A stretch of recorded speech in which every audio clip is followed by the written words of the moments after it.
Olha que interessante. Olha para mim, presta atenção. Um homem evangélico comum, que não é um discípulo nem um adorador, ele quer amenizar os danos do pecado, sim ou não? A maioria de nós, numa gravidez não planejada e esta conjugal, nós aconselharíamos o aborto. Então temos que aprender muito com Davi. Porque olha só, mesmo num contexto tão doloroso como esse, ele vai clamar para Deus poupar a criança, porque a vida é sagrada. Olha a raiz do adorador. Fala pessoal, sejam bem-vindos ao nosso canal. Mas antes de assistir esse vídeo, se inscreva no canal, ative as notificações e deixe seu like. Que Deus te abençoe grandemente. 2 Samuel 12, verso 10, está escrito: De agora em diante a espada não se afastará de sua família, pois você me desprezou ao tomar para si a mulher de Urias. A gente vai ler quase todo o contexto do 11 e do 12, mas eu quero começar por esse texto para a gente começar a falar das consequências. Voltando ao que eu falei ontem, arrependimento concreto e honesto, ele não pondera essas terceirizações. Eu me arrependi para Deus. Não. Só há verdadeiro arrependimento quando há clareza com as consequências do ato. Então, se você foge da consequência do que aconteceu e cria justificativas, alguns criam até doutrina. Por exemplo, ontem com os pastores eu estava falando que um pastor caído, imoral, ele fez uma live e tinha quase 50 mil pessoas na live dele. E ele criou uma doutrina. Eu sei que ele é caído, eu tenho acesso às informações, eu tive acesso a uma das amantes, eu atendi uma das amantes dele no meu gabinete. E quando o homem é de Deus, ele continua chorando, cara, pelo pecado. Acabou as lágrimas, o homem está se aproximando do inferno. Continuaremos pecar até Jesus voltar e cada dia a gente clama para se manter de pé. Aquele que pensa estar de pé, é o que a Bíblia diz. Cuide para que não caia. Então a vigilância é constante e é diária. Então um homem de Deus, ele nunca que vai tocar na palavra para se justificar. Toda vez que alguém diz, está escrito, o homem de Deus, fui eu. Põe a mão na cabeça e se rende. Não, eu me entrego. Nunca. Se ele manipular a palavra de Deus, ele não é um homem de Deus. Se ele criar uma doutrina para justificar ele mesmo, ele não é homem de Deus. Aí esse pastor fez uma live para falar sobre os escândalos aos pequeninos. Lembra que Jesus Cristo disse? Quem escandalizar um desses meus pequeninos, seria melhor amarrar uma pedra no pescoço e pular nas profundezas do mar. O pastor disse, estava pregando na live, que um pastor traiu. Ele usou esses termos. Um pastor traiu, um pastor caiu, um pastor tem uma amante. Se você sair pela igreja falando isso, você está escandalizando os pequeninos. Olha só. E todo mundo, amém, pastor, é isso mesmo. Temos que cobrir os nossos pastores. Ele botou na cabeça de 50 mil pessoas que escândalo não é um pastor cair, é você informar outro irmão da queda do pastor. Ou seja, ele não está cauterizado, já não é mais um homem de Deus. Porque eu vejo isso lá em Romanos 1. A gente usa só para os homossexuais, Romanos 1, 27 e 28. E mudaram o uso natural do homem e da mulher, e Deus os abandonou a uma disposição mental reprovável. O que é isso? Em outras palavras, é um abandono intelectual da parte de Deus. Quando a gente é honesto com o pecado, com o nosso coração, Deus ainda convence a gente no campo do intelecto.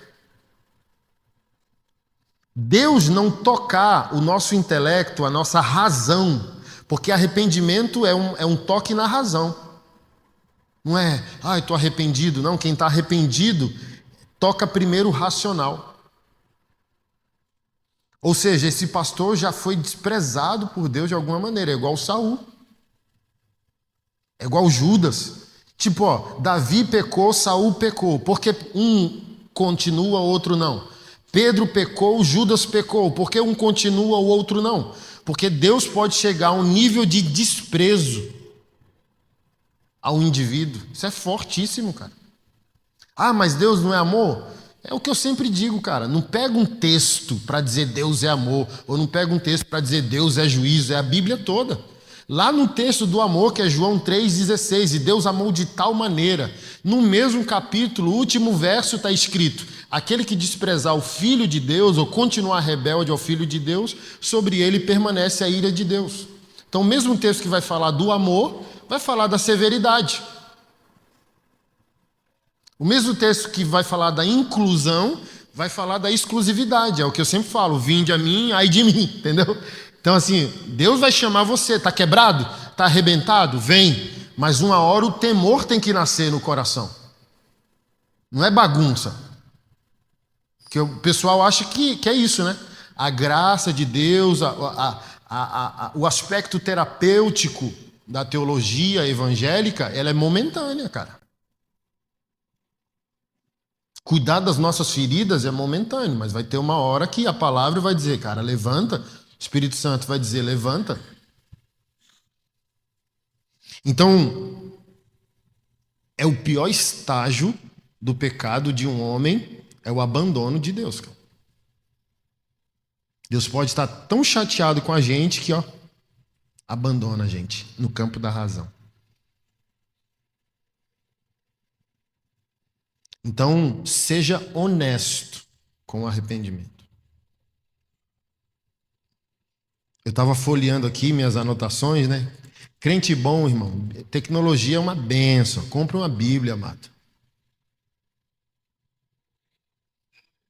Compre uma Bíblia. E as canetinhas marcar texto, sabe? Marcar dúvida, marcar rema, sabe? Marcar o que Deus fala com você. E os caras, e o celular? Acabou a bateria, acabou a palavra de Deus na vida do sujeito. Aí eu tava aqui, ó, folheando, cara. Davi era um cara lindo, velho, de coração. Aí ele fugiu do filho Absalão e foi subir um monte com seus homens e diz: e Davi subiu o monte chorando e os seus homens chorando com ele. Imagina, os caras guerreiros, cara. Sabe, os caras tudo armados, os caras tudo musculosos, os caras tudo de guerra. É isso, aí Deus olha e Deus fala: ah, velho, eu não aguento esses caras, entendeu? Porque é o que Deus espera no coração do ser humano, quebrantamento, quebrantamento. Enquanto o cara chora, a vida, a esperança. Se Deus não consegue quebrantar o coração de um crente, de um homem, de uma mulher, de um jovem, Deus não tem matéria-prima, porque é isso. O quebrantamento do arrependimento é a matéria-prima de Deus. Deus pode fazer qualquer coisa, sim ou não? Mas a Bíblia está cheia de princípios. Deus pode te prosperar, sim ou não? Mas não prospera sem os princípios. Deus pode te curar, sim ou não? Mas não te cura sem os princípios. Porque Deus quer. Ele não precisa, mas Ele quer matéria-prima.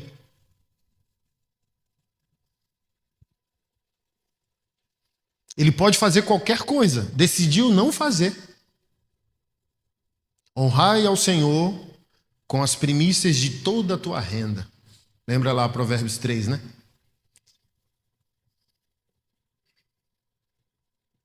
Primeiro fruto, que significa primícia. Ou seja, se a vida não começa com Deus, clamar a Deus no final, pode até ser que Deus venha. E pode vir.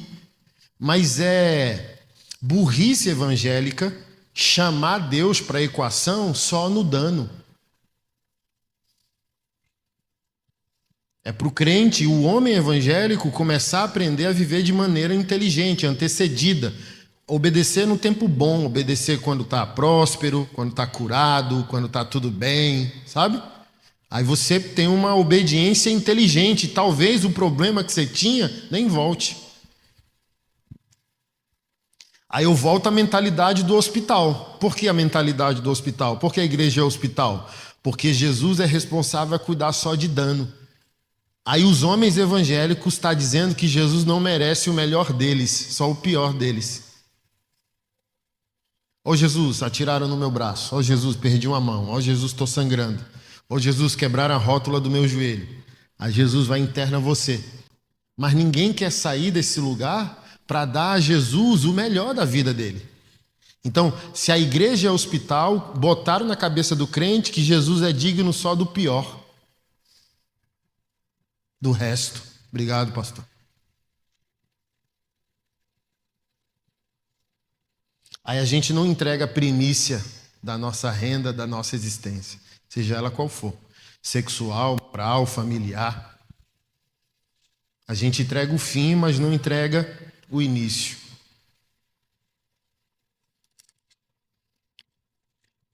Eu volto ao que eu comentei ontem. Não podemos usar Davi se a gente não assumir as consequências que ele assumiu. Então não é simplesmente uma história de perdão, é também uma história de consequências. A espada nunca mais se afastará de sua casa.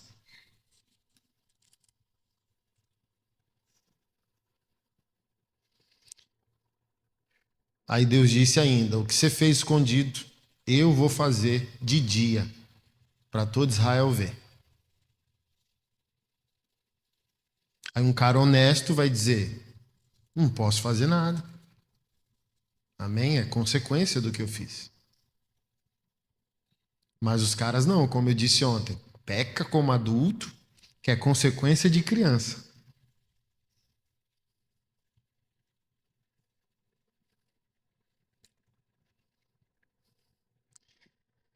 Capítulo 13, só vou passando para te dar informações dessa profecia negativa que o profeta deu a ele. Capítulo 13, ainda de 2 Samuel, Tamar, a filha de Davi, foi estuprada pelo irmão, um dos filhos mais novos de Davi, chamado Aminon. Está escrito que ele ficou com febre, doente pela irmã. Ele ficou de cama. E o pecado tem esse poder, né? Quase todos os senhores aqui já passou por isso, de perseguir uma mulher por estar apaixonado, depois que transa com ela, parece que sai um demônio do seu corpo. Aí você despreza. Tipo, o homem é tipo o amor platônico, né? O que é amor platônico? O amor por aquilo que eu não tenho. Então, quando você passa a ter, talvez você não ama mais. Então, o homem ama perseguir, caçar. Está apaixonado é entrar numa busca, numa captura. Aí depois que tem o que perseguiu, não me preencheu. Deixa eu me apaixonar de novo. Aí vai para outra aventura. Disse que o cara ficou de cama, de tesão pela irmã. Pela irmã.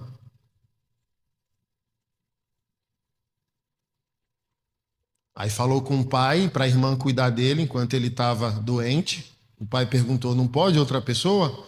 Aí ele: não, eu queria minha irmã. Aí o pai deixou. A irmã estava cozinhando, sei lá, fazendo uma sopa para ele, ele foi lá e estuprou a irmã.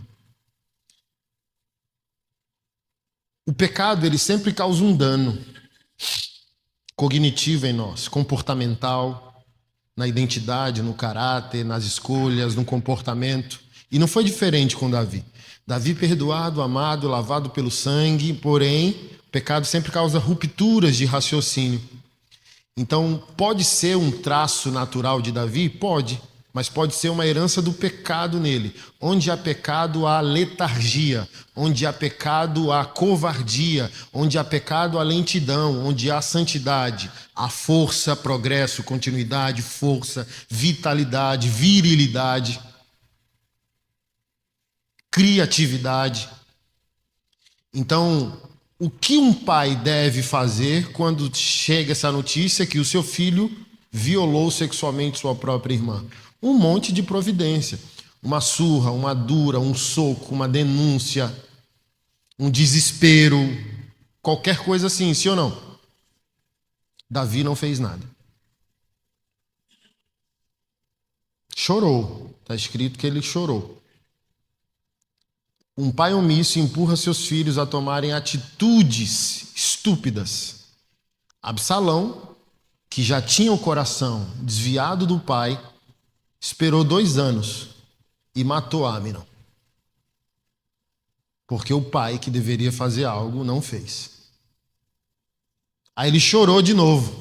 O que a gente, tipo assim, ó, um irmão matou outro irmão, um pai entra em desespero, né? Davi não fez nada de novo, entrou em desespero. Tipo, olha, mataram todos os filhos do rei. Aí ele entrou em desespero. Não, meu rei, não entre em desespero, foi só Amnon. Aí ele chora a morte de Amnon. Mas olha a consequência da profecia: a espada nunca mais vai sair da sua casa. Então, tem certeza que quer usar Davi como exemplo de arrependimento para o seu pecado? Olha os danos que a gente não estudou.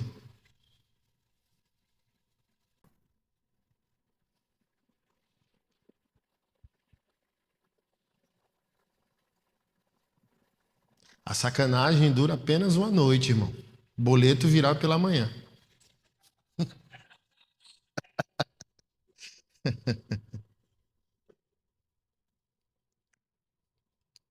E o boleto pode ser duríssimo. Vale a pena?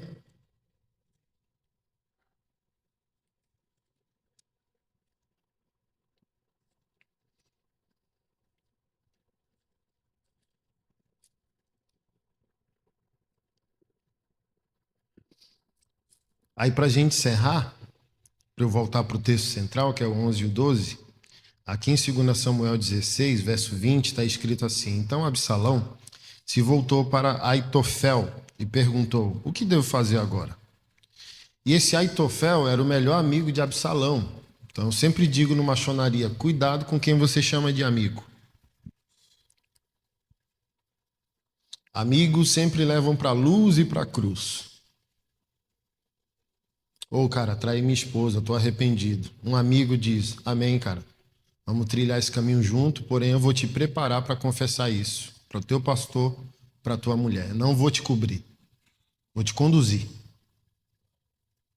Amigos não cobrem, amigos conduzem. Amém? Então cuidado com quem você chama de amigo. Amigo do bar, ó. E amigos da luz. Vamos para a igreja? Aí você já garimpa todos os seus amigos. Vamos para o bar? Ih, tem quem pague a noitada. Tem quem pague o puteiro, tem quem pague a cocaína, a cerveja a madrugada inteira. Fala que uma conta tua está atrasada.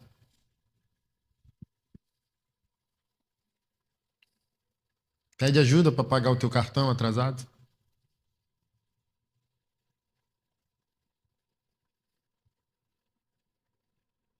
Cuidado. Absalão não tomou esse cuidado, né? O que eu devo fazer? Pergunta para o melhor amigo. O melhor amigo diria: cautela, cara, é teu pai. Sim ou não? Não, mas ele disse assim, ó: tenha relações, verso 21, com todas as concubinas do teu pai, que ele deixou para cuidar do palácio. Então toda Israel saberá que você insultou seu pai de tal modo que será impossível a reconciliação.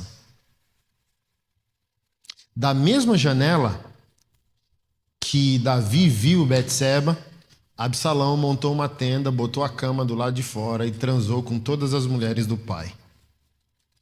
Lembra o que Deus disse no 11 e no 12? Que você fez escondido.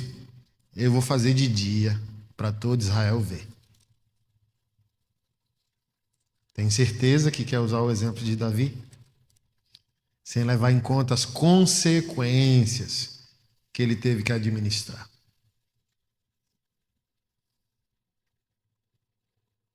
O filho perseguiu o pai, querendo matá-lo para tomar o reino. Então não foi simples. A dor que ele teve que administrar depois do pecado dele foi cruel. E ele só pôde suportar esse sofrimento porque era um homem de verdade. Um adorador, um homem íntegro, um homem com raciocínio maduro, não com raciocínio infantil. Mas vamos lá. 2 Samuel capítulo 11, verso 1. Está escrito: no começo do ano, época em que os reis costumavam ir à guerra, Davi enviou Joabe e as tropas israelitas para lutarem contra os amonitas Eles destruíram o exército inimigo e cercaram a cidade de Rabá, mas Davi ficou em Jerusalém. Todo o problema começou quando o rei descansou em um dia que tinha que trabalhar. No começo do ano, época em que os reis estavam em guerra, ele manda seus guerreiros e ficou em casa. Então, o problema do rei Davi começou quando ele relativizou suas responsabilidades. É hora de eu estar ocupado e eu me impus uma folga ilícita.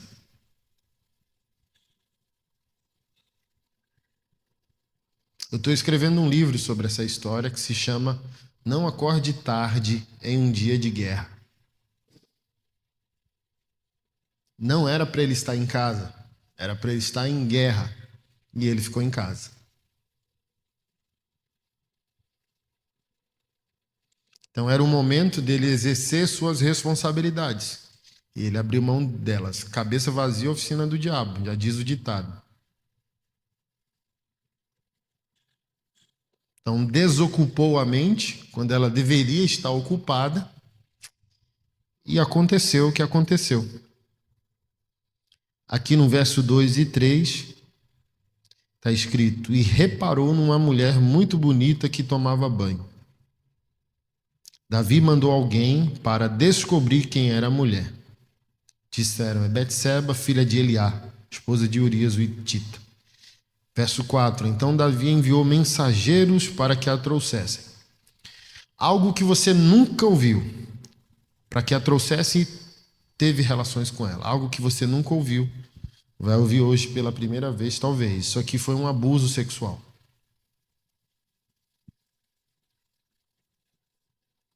Não estou dizendo estupro, estou dizendo abuso. E é o do pior abuso, que é o exercício da autoridade daquele que deveria proteger.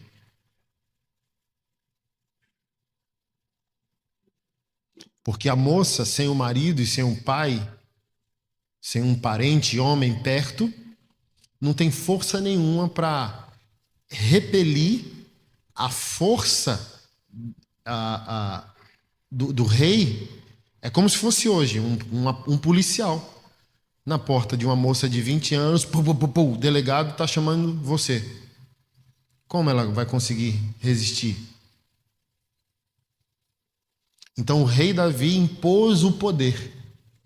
Ele abusou da confiança.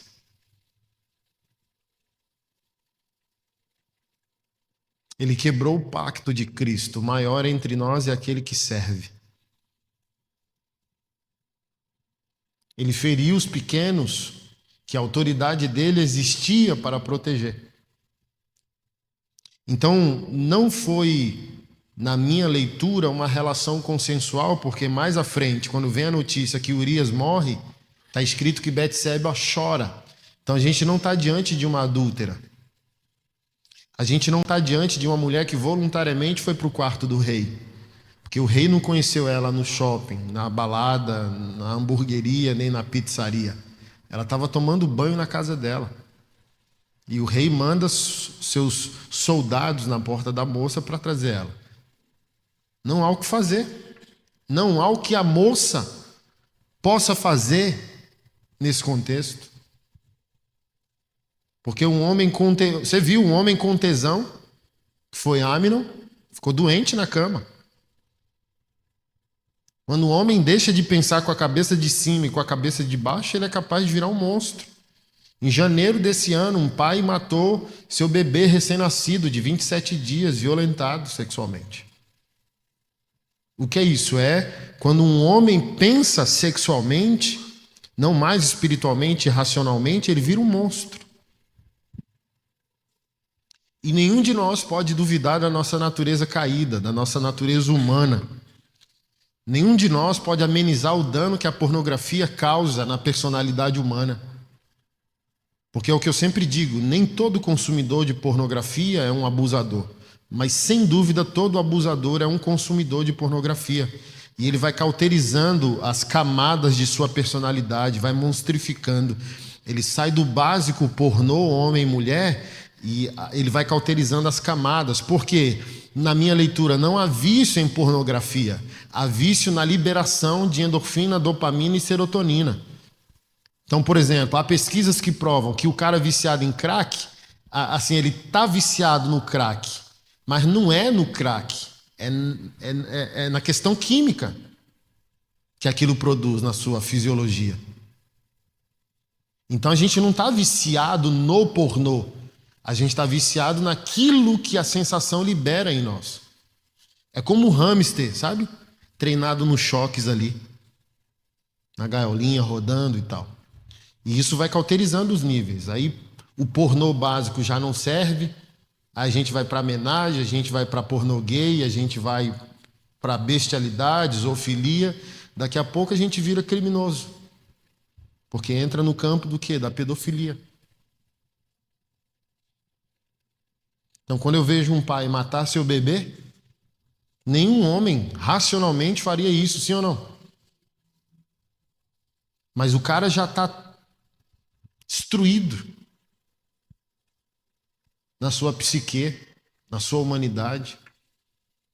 Já não há racionalidade na vida desse indivíduo.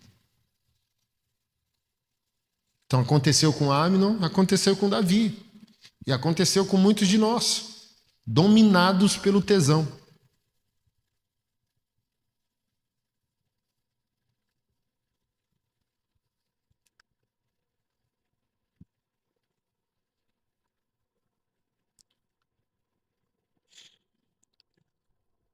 Davi abusou de Betseba. Aí, para piorar, verso 5 diz: passado algum tempo, quando Betseba descobriu que estava grávida, enviou um mensageiro para dizer a Davi: estou grávida. Aí Davi mandou uma mensagem a Joabe. Quando Urias chegou, Davi perguntou: como estavam Joabe e o exército que ia à guerra? Então Davi disse a Urias: vá para casa e descanse. Depois que Urias deixou o palácio, Davi lhe enviou um presente. Urias, porém, não foi para casa, passou a noite na entrada do palácio com os guardas do rei. Então olha a distorção já do caráter do homem de Deus. O rei Davi tentou manipular o homem, né? Primeiro deu um presente a ele. Segundo disse, vá para casa, porque o prazo daria, né? 1, 2 semanas que ele engravidou a mulher dele. Se Urias fosse para casa e transasse com a esposa, bateria, né? 1 semana a mais ou a menos no parto. Ninguém vai duvidar. Aí começou a complicar a vida do rei, porque o Urias revelou que era um verdadeiro discípulo de Davi, que tinha aprendido tudo que ele ensinou. Não vou para casa. E ficou na frente do palácio dormindo com os guardas. Quando Davi, verso 10, soube que Urias não tinha ido para casa, mandou chamá-lo e perguntou: o que aconteceu? Depois de ter ficado tanto tempo fora, por que você não foi para casa ontem à noite? Olha a resposta. Urias respondeu, abre aspas, a arca do Senhor e os exércitos de Israel e de Judá estão em tendas, expostas ao relento, né? E Joabe, meu comandante, e seus soldados estão acampados ao ar livre. Como eu poderia ir para casa para beber, comer e dormir com a minha mulher? Fecha aspas. Honra. Davi ensinou esses homens a serem honrados. Não posso. A tenda está ao relento. Meus companheiros de guerra em combate. Como eu posso estar aquecido, agraciado pelo corpo e o sexo de minha amada e tomar o meu vinho? E minha consciência me cobra a responsabilidade que meus irmãos estão exercendo em meu lugar. Não vou. Imagina. Davi eleva o nível desses homens, esquece o que ensinou, e esses homens aprenderam tanto que agora devolve para o rei o discipulado que ele tinha dado.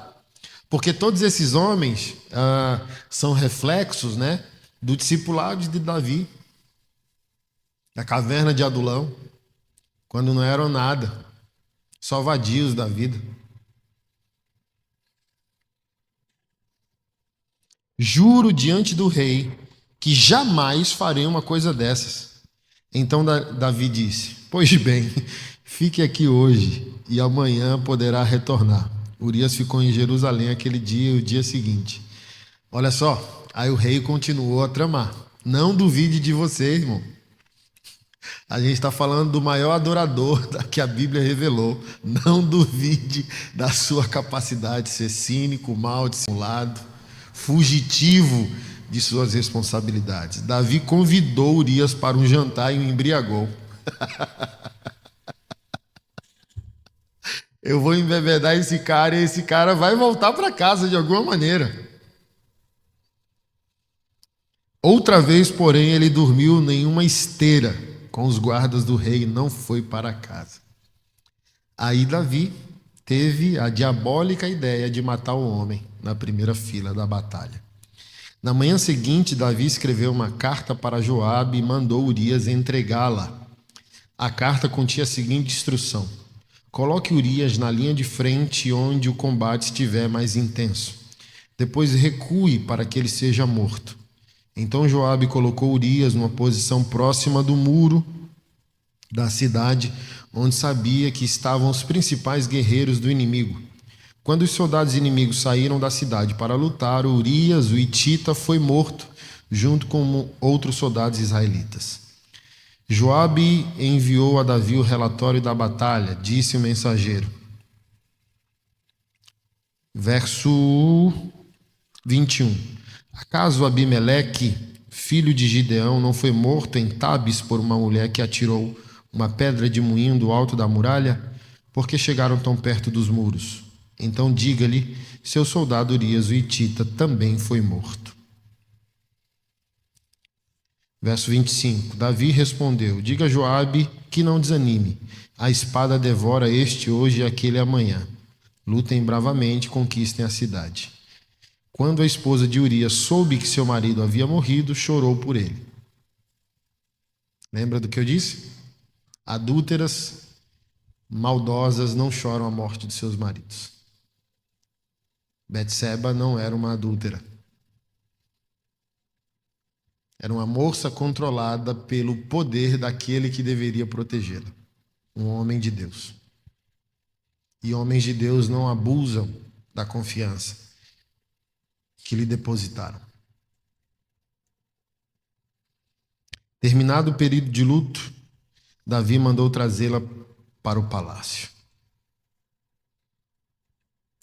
E aqui começa uma história responsável de restauração e arrependimento. Capítulo 12.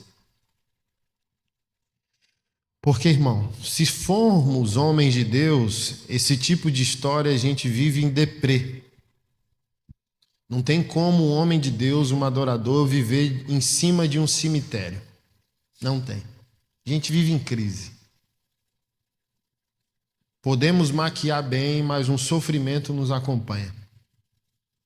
Uma tristeza nos abate. E, consequentemente, a covardia que eu falei. Onde há pecado, há uma covardia. Então a gente para de criar. Por isso, a maioria esmagadora dos homens evangélicos estão acuados, porque há pecado. Eles não conseguem pensar heroicamente, agir heroicamente. Porque há pecado. Onde há pecado, há pequenez de espírito. Não há ousadia. Falar com o diabo. A gente estava falando ontem sobre os demônios, eles não se manifestam mais na igreja, percebeu? Aí um pastor lá comentou isso, eu falei, sensacional. Ou a gente expulsou todos os demônios do mundo, ou eles acabaram, ou alguma coisa errada com a gente, sim ou não?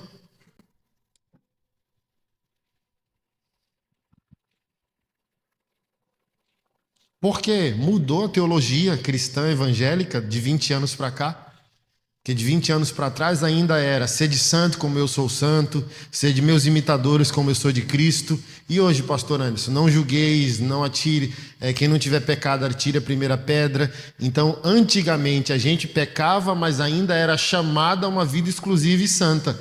Agora a gente é chamado a uma vida tolerante. A gente perde o poder porque a gente passa a evangelizar evangélicos e não tem mais poder para evangelizar o mundo.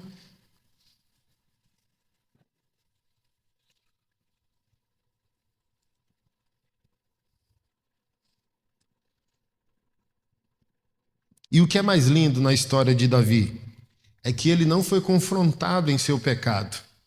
Ele só ouviu uma história de injustiça. Tem uma nota de rodapé aqui na minha Bíblia, do comentarista bíblico, moral da história. Uma história bem contada costuma funcionar melhor que uma marretada.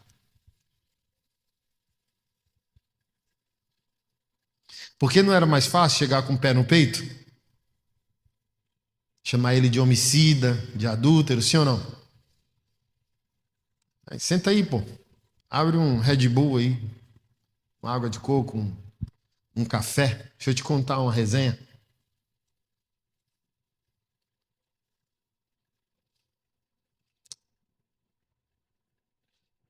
Ele foi ganho pela a raiz da estrutura de um verdadeiro homem, que é o quê? Integridade.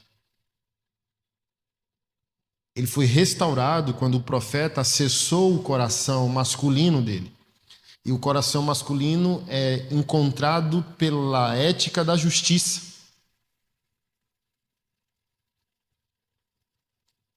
O profeta começou assim, ó, capítulo 12, verso 1. Então o Senhor enviou o profeta Natã a Davi. Ele foi até o rei e lhe disse: Senhor, havia dois homens em certa cidade. Um era rico, o outro pobre. O rico era dono de muitas ovelhas e muito gado. O pobre não tinha nada, exceto uma cordeirinha que ele havia comprado. Ele criou a cordeirinha e ela cresceu com os filhos dele. Comia com o seu prato, bebia do seu copo e até dormia em seus braços. Era como uma filha. Certo dia, um visitante chegou à casa do rico. Em vez de matar um dos seus animais, o rico tomou a cordeirinha do pobre, a matou e preparou para seu visitante. Davi ficou furioso com esse homem rico e jurou: Tão certo como vive o Senhor, o homem que fez uma coisa dessas merece morrer e deve restituir 4 ovelhas ao pobre por ter roubado a cordeirinha e não ter mostrado compaixão. Então Natã disse a Davi: Você é esse homem. Olha só, 7 linhas de uma história já acessou o coração de um verdadeiro homem. Nem terminou de contar, ele se indignou. Pronto. Acessei o coração, resolvi o problema do pecado na vida desse homem. Uma história injusta, ativando um coração justo. Porque há uma grande diferença entre pecar e viver no pecado, adulterar e ser adúltero, mentir e ser um mentiroso.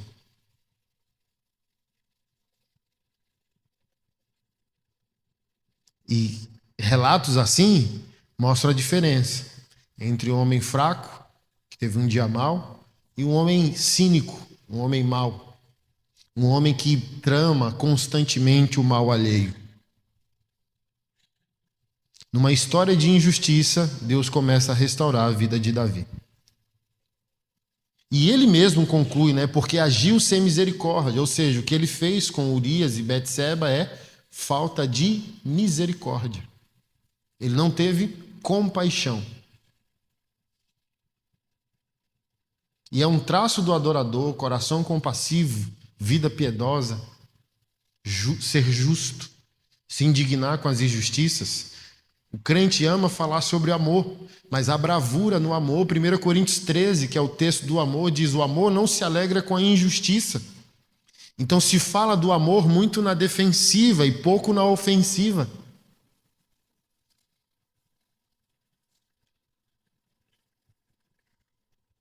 Tudo crê, a gente gosta dessas partes, tudo crê, tudo espera, tudo suporta, mas está lá, não se alegra com a injustiça, ou seja, amor toma providências de bravura.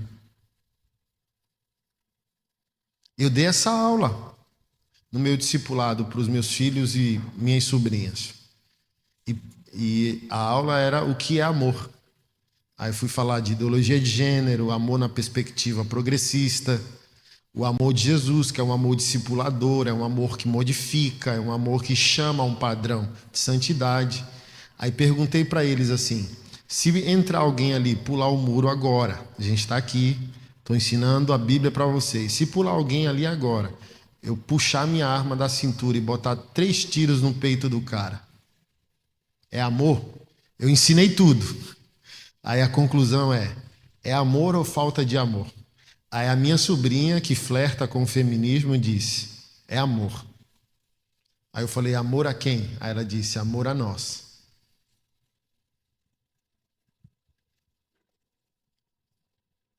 Ah, eu lembro, falei sobre o inferno. O inferno é amor ou falta de amor? Aí no início eles ficaram confusos, mas no final eles falaram: o inferno é amor. Amor porque Deus está protegendo quem decidiu andar com Ele.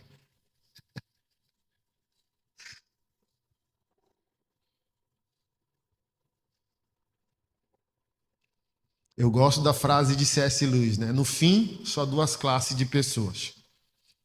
Os da direita: Senhor, vivemos dizendo ao Senhor: seja feita a vossa vontade. Aí o Senhor diz: sejam bem-vindos. Os da esquerda, o Senhor dirá: seja feita a vossa vontade. Aí as pessoas perguntam: como um Deus bom pode punir pessoas ao inferno? Que loucura é essa? Se é bipolar? Como Deus é injusto se vai dar a alguns de nós eternamente o que a gente escolheu em vida?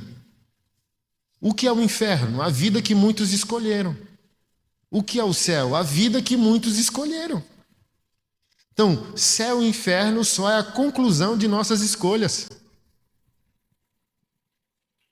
Como Deus vai intervir a uma escolha racional que alguns tomaram?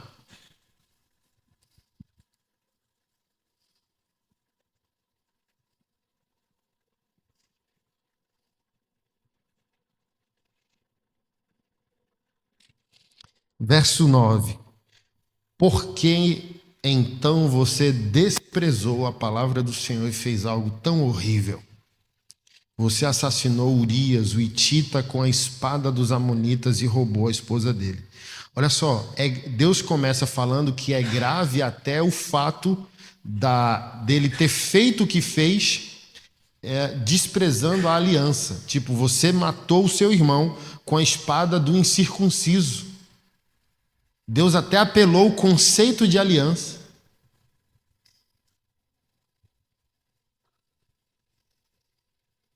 Você entregou o seu irmão aos inimigos por causa do seu prazer.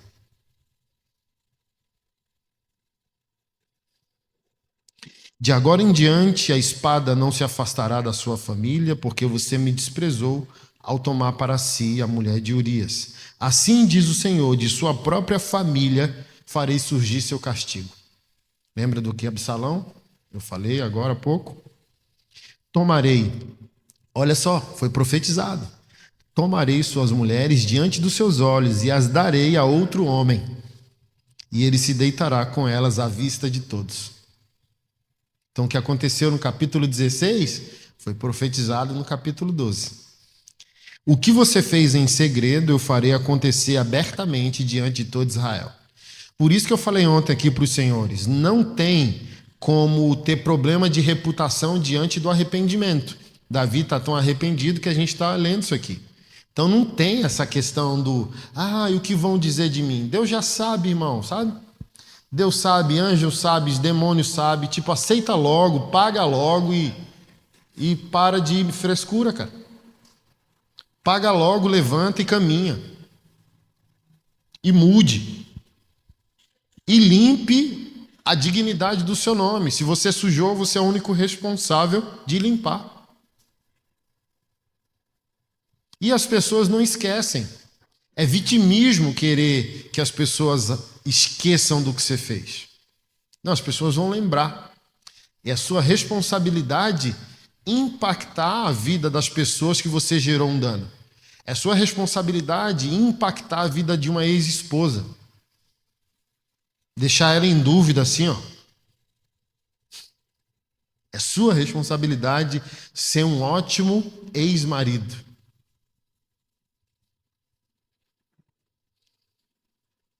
Porque até para ser ex-marido tem que ser homem, tem que ter honra.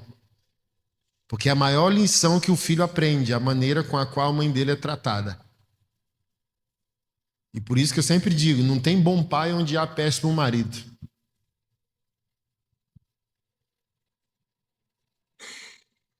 Deixa o povo falar bem assim, esse Pedro é aquele... Causa esse impacto sociológico, irmão. Deixa as pessoas compararem o teu hoje com a década passada, o teu ano de hoje com o ano passado. É o mesmo cara? Então, responsabilidade, foi o que Pedro assumiu. Para as pessoas falarem, esse homem com tamanha eloquência explicando o Pentecostes, é aquele que puxava a faca lá quando estava pescando? É o mesmo. Caramba, então esse Jesus é real, hein? Então esse negócio de igreja funciona, hein?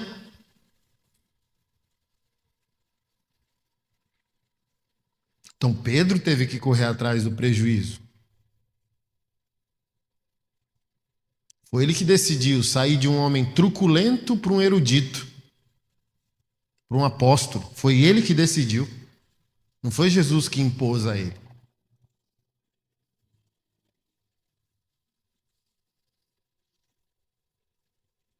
Deus perdoa, o homem jamais esquece. E não dá para ficar, mas eu me arrependi. Problema seu, cara. Ninguém te deve nada. Levanta, sacode a poeira e dá a volta por cima. Já disse alguém por aí.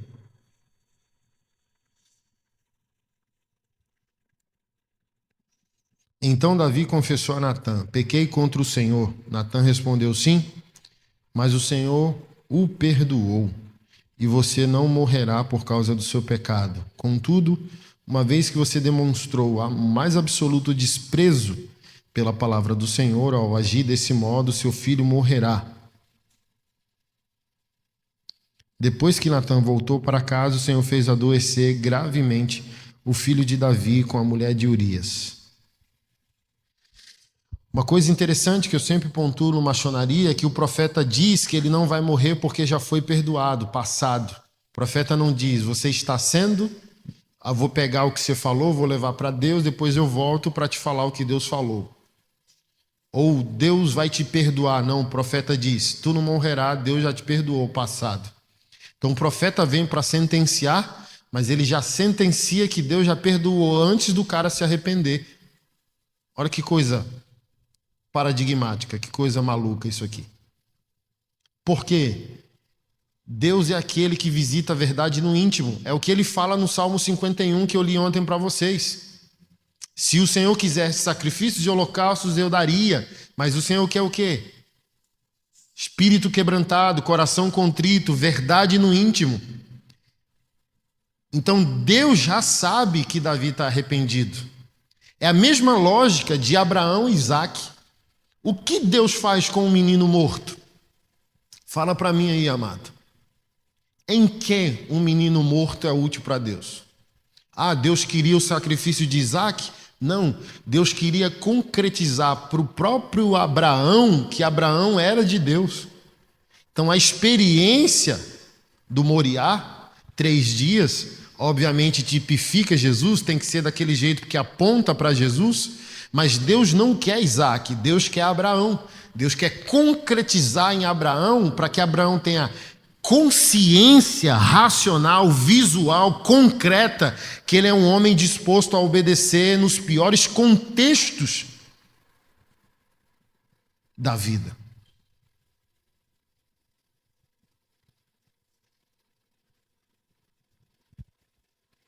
Então Deus não quer aquilo que já é dele, é o que o salmista diz. O Senhor não come carne do animal, nem bebe o sangue do animal. Então, por que Deus quer a nossa oferta? Porque Ele quer o ofertante por trás da oferta. E a oferta é a maneira do pecador se aproximar e se tornar um filho, um discípulo. Quanto mais eu entrego, mais eu me vulnerabilizo para que Deus me tenha, me modele, me transforme, me envie, confirme que eu sou dele. Porque se Deus não tem o que eu posso fazer, Deus não tem a mim. Então está conectado o que eu sou e o que eu faço para Deus. Quanto mais eu estou disposto a fazer para Deus, eu estou provando que eu estou disposto a me tornar de Deus.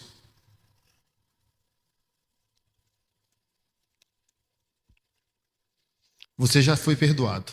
Porque está aqui dentro. Não está na oferta, não está no boi que ele vai matar. Está na verdade silenciosa do seu coração. Então, não entrega a Deus tua performance de arrependimento. Não entrega às pessoas tua performance de arrependimento. Entrega o teu homem verdadeiro, que é o teu homem interior, que é o que está acontecendo dentro. Tu já foi perdoado. Olha que coisa, cara. Como que alguém é perdoado antes de se arrepender? É isso que temos que aprender com Adão, com Davi. E não, se Davi pecou, quem sou eu? Não. A perspectiva está errada.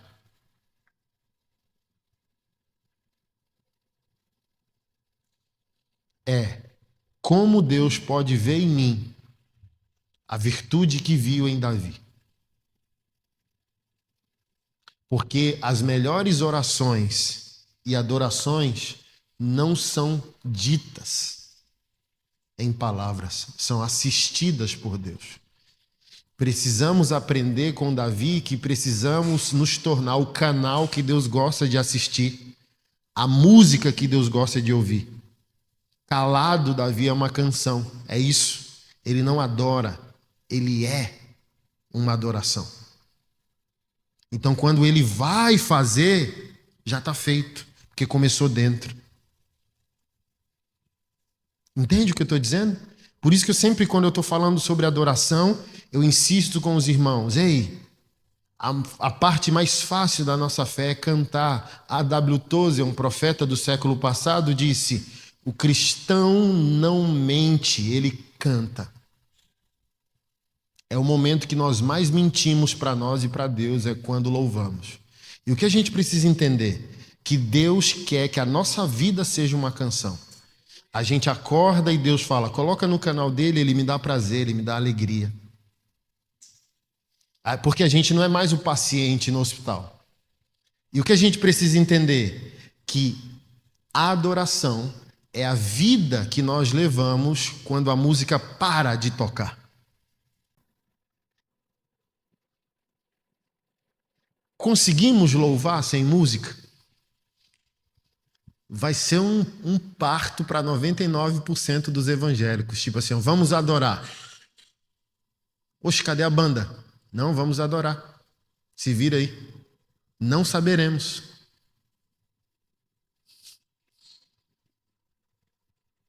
Então, as melhores orações e adorações não têm palavras.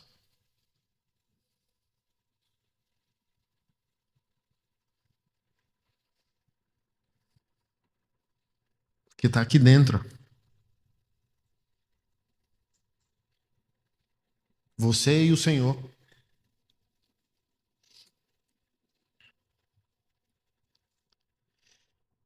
Mas para que você saiba que aquilo que você fez é grave, mesmo perdoado, haverá um sinal de punição. A criança vai morrer. E o Senhor faz adoecer a criança. Olha que interessante. Olha para mim, presta atenção. Um homem evangélico comum, que não é um discípulo nem um adorador, ele quer amenizar os danos do pecado, sim ou não? A maioria de nós, numa gravidez não planejada e esta conjugal, nós aconselharíamos o aborto. Então temos que aprender muito com Davi.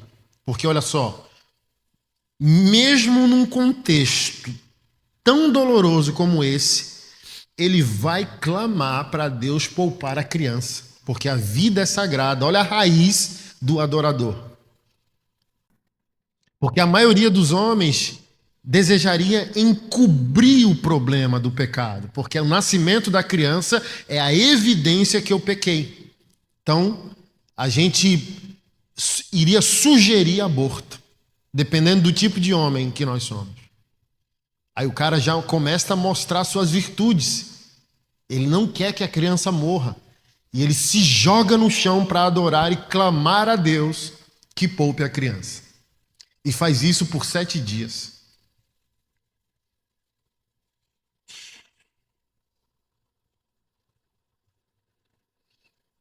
No 7º dia, verso 18, a criança morreu. Os servos de Davi ficaram com medo de contar para ele. Não ouviu nossos conselhos quando a criança estava doente, disseram. Se lhe contarmos que a criança morreu, poderá cometer uma insanidade. Davi percebeu que estavam cochichando e compreendeu o que estava acontecendo. Criança morreu? Perguntou. Sim, responderam eles. Está morta. Então levantou do chão, lavou-se, perfumou-se, trocou de roupa, foi ao santuário, adorou o Senhor, depois voltou ao palácio e pediu que lhe trouxessem alimento e comeu. Seus servos ficaram perplexos. Não entendemos, disseram. Enquanto a criança estava viva, o Senhor chorou e jejuou. Agora que a criança morreu, o Senhor parou de lamentar e voltou a comer. Davi respondeu, a criança estava viva, jejuei e chorei, pois pensava, quem sabe o Senhor terá compaixão de mim e deixará a criança viver. Mas por que jejuar agora que ela morreu? Poderia eu fazê-la voltar? Um dia irei até ela, mas ela não voltará a mim. Começo pelo final. Um homem maduro em sua masculinidade só o é porque tem a eternidade em vista. C.S. Lewis disse que os homens que mais causam progresso e impacto no mundo são os homens que esperam o céu.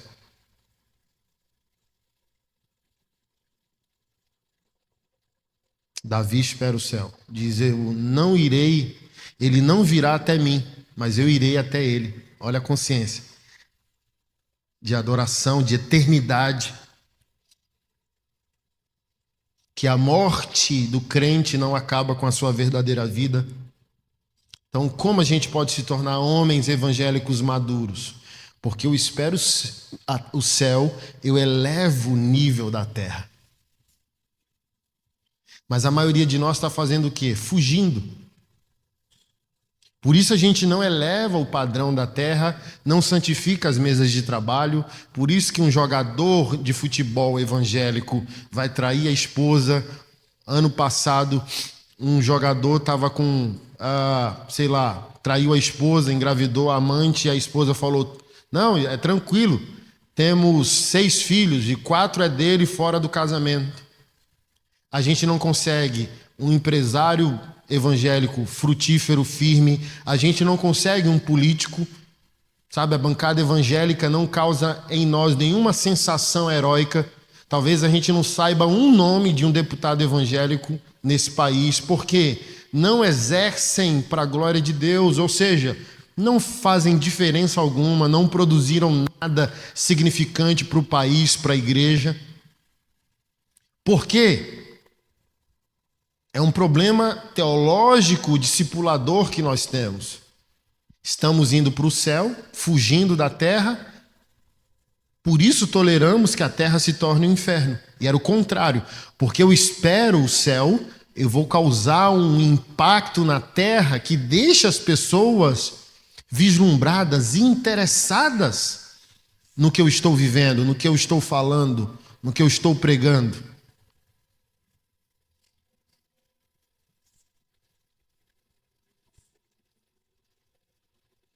Eu não posso ir até meu filho, mas o meu filho virá até mim. Um dia. E o que me chama a atenção é o verso 21. Seus servos ficaram perplexos, ou seja, o mundo sempre foi politicamente correto, mimimi, vitimista, autocomiserativo. Então, os próprios servos de Davi, diante de um homem tão nobre, ficaram de mimimi quando viram que ele se levantou sem mimimi. Porque o que um adúltero quer? Compaixão. O que as testemunhas de um adultério quer? Acusar. Então o adúltero quer, ele vai ficar de costa curvada, dizendo: tenha misericórdia de mim, eu sou um lixo. E o que as testemunhas quer? Adúltero, vagabundo, traidor, sem caráter. Então, eles não podem acusar Davi porque Davi assustou todo mundo porque não levantou de ombros arqueados. Ele levantou de ombros eretos.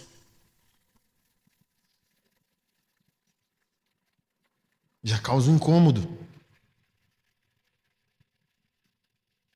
Porque ninguém pode tacar pedra num homem de ombros eretos.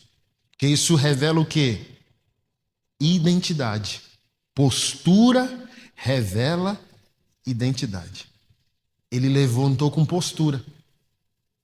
Já deixou todo mundo em dúvida. Então, o que ele fez não causou incômodo nele? É a primeira pergunta. Ele não está constrangido? Ele não vai viver vitimizando, justificando o seu pecado? Aí o texto prova que não. Por isso todo mundo ficou perplexo.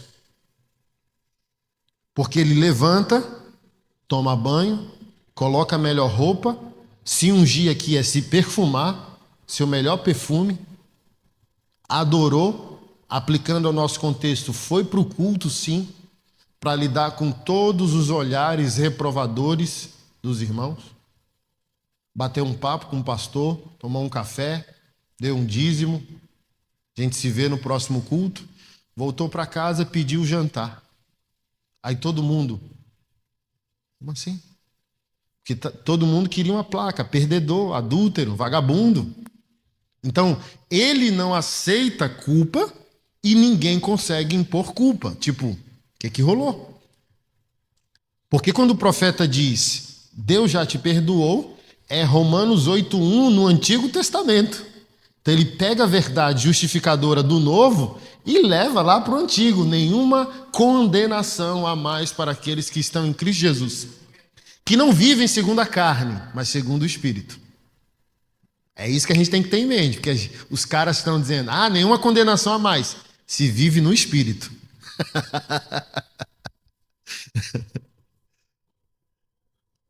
Davi assustou a galera.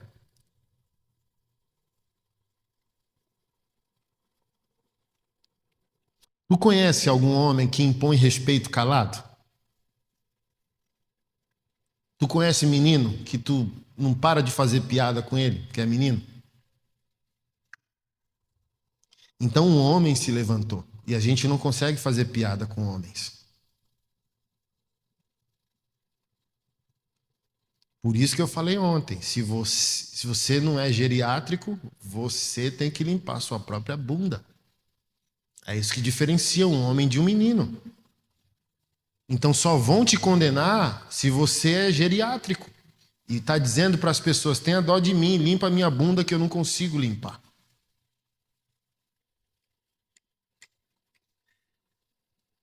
Mas quando o homem levanta, ele diz, eu sou responsável pelo que eu fiz. E eu cuido das consequências. Eu tiro o lixo para fora.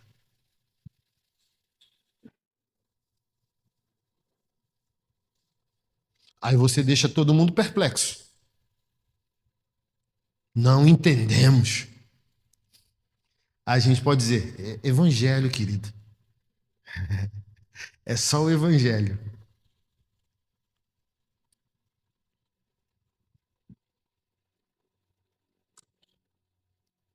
Verso 24. Então Davi consolou Betseba, sua mulher, e teve relações com ela. Betseba engravidou e deu à luz a um filho, a quem Davi chamou de Salomão. Salomão nasceu dessa treta toda. Dor transformou-se em testemunho.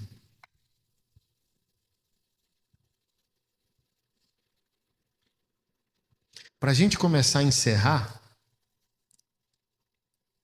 isso virou uma tatuagem no coração dos caras do Maçonaria, e hoje eu quero que vire uma tatuagem no coração dos senhores que estão ouvindo isso pela primeira vez. Verso 24, coloca aqui na tela para mim. Vocês podem ler em voz alta?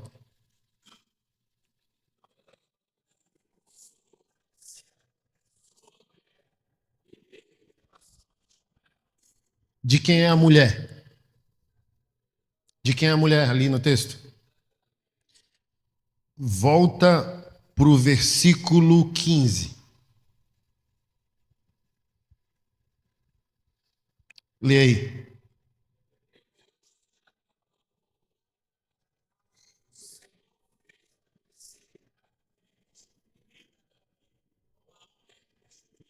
De quem é a mulher? A Bíblia está errada? A Bíblia está errada, irmão? A Bíblia é a palavra de Deus? Em 9 versos, Davi limpa a bunda dele. Em 9 versos, Davi tira a falda geriátrica e diz: eu sou um homem, eu não sou um menino. A mulher era de Urias, na raiz do problema. E ele bate no peito e diz: eu tenho que resolver o problema. Por quê?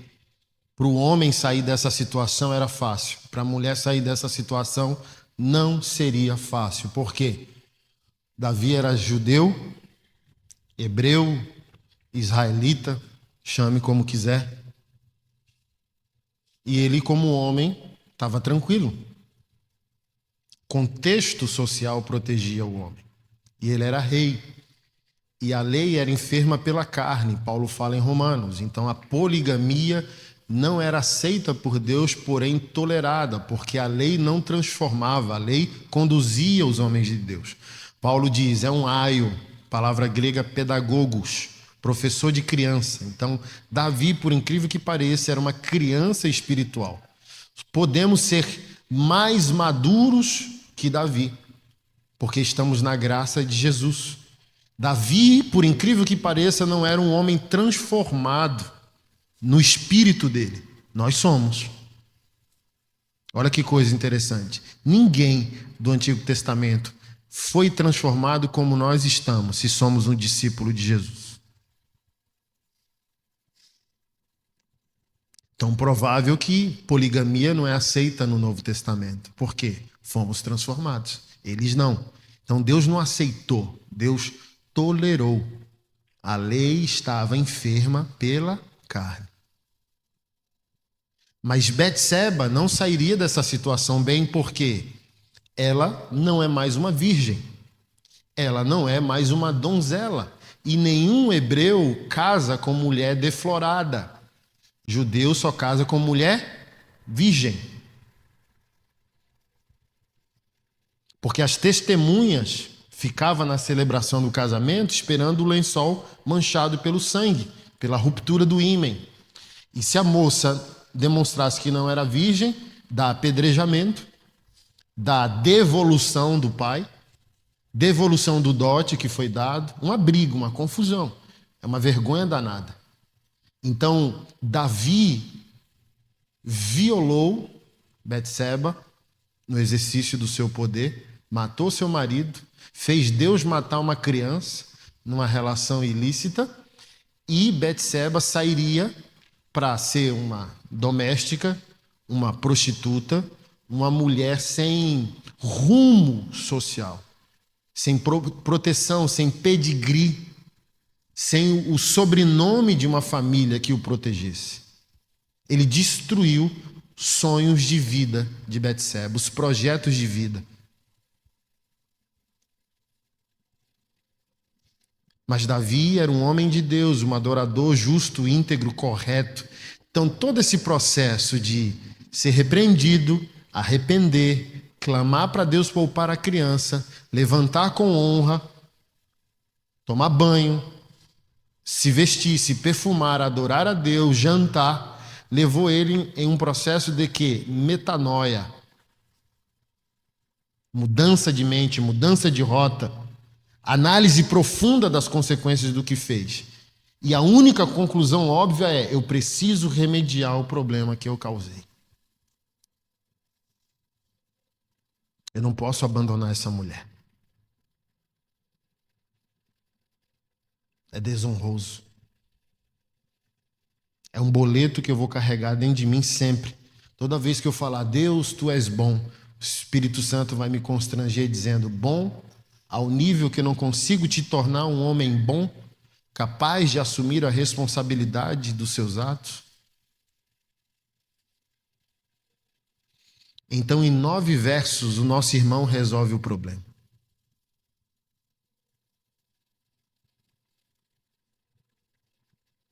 Levanta do chão e diz, sou eu mesmo que tenho que resolver isso. Então, a esposa que não é dele, no verso 15, se torna esposa dele no 24. Ele faz essa garota sorrir. Não sorrir plenamente, mas sorrir parcialmente, mas já é alguma coisa, né? Perdeu o marido, perdeu o filho, mas agora ela pode ser esposa do rei. Tipo, a vida foi garantida. É importante naquele contexto. Talvez hoje, mas ali era.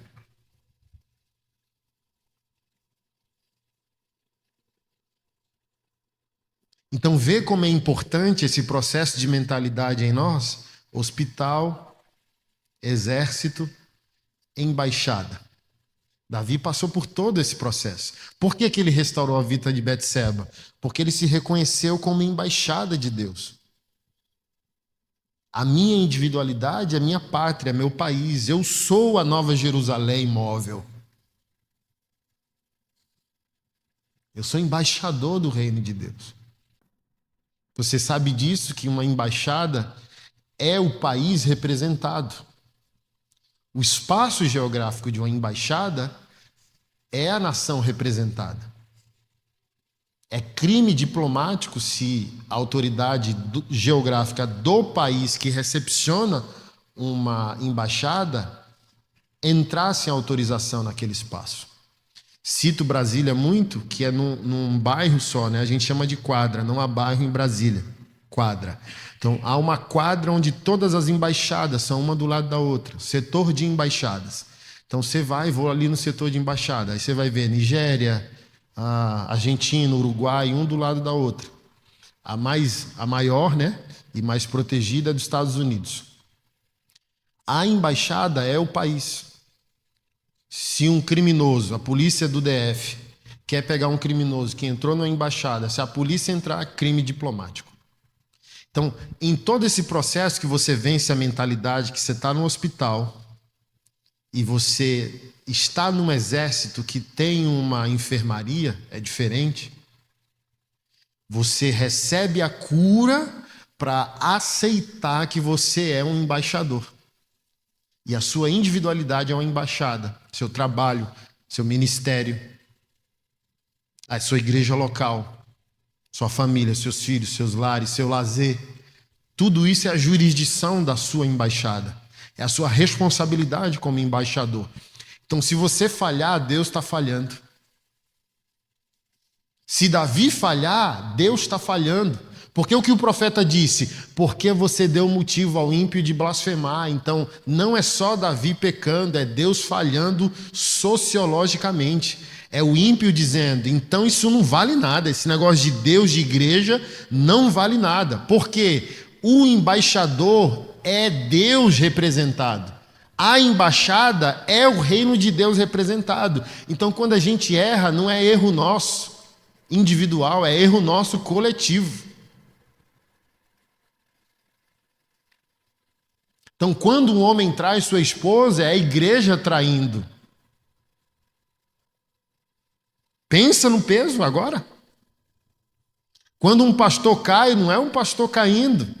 É a Nova Jerusalém caindo, é a nossa fama caindo. Por isso que o meu lema é: todo problema é uma oportunidade de fazer Jesus famoso. Eu estou espalhando a nossa fama. Eu estou santificando o ofício do pastor que não está tomando dinheiro, está devolvendo dinheiro, está cuidando do... Eu insisto em projetos sociais não porque eu sou bom, mas porque eu estou tentando limpar a lama que jogaram no nosso nome. É sobre nós. Não é, nossa, o pastor Anderson é um pastor melhor, o meu não tem nenhum social, não. Eu estou fazendo até pelo teu pastor, por ti, por mim, por nós. Para que quando alguém falar, pastor é ladrão, alguém ouse dizer: ei, cala a boca, irmão, não sabe de nada não. Tem 200 mil pastores nesse país, mesmo que você encontrou um ruim, calma aí, deixa eu te contar uma história. É esse tipo de situação. Ou os nossos filhos, esses evangélicos aí, não sei o quê. Ei, peraí, lá em casa não é assim não.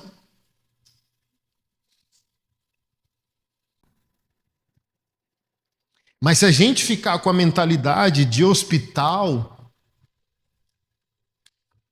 não vamos conseguir passar por esse processo de restauração que Davi passou. Porque a gente vai levantar assim. É o que todo mundo quer, amigos e inimigos. Que é você culpado. E culpa não é arrependimento, querido irmão. Remorso não é arrependimento.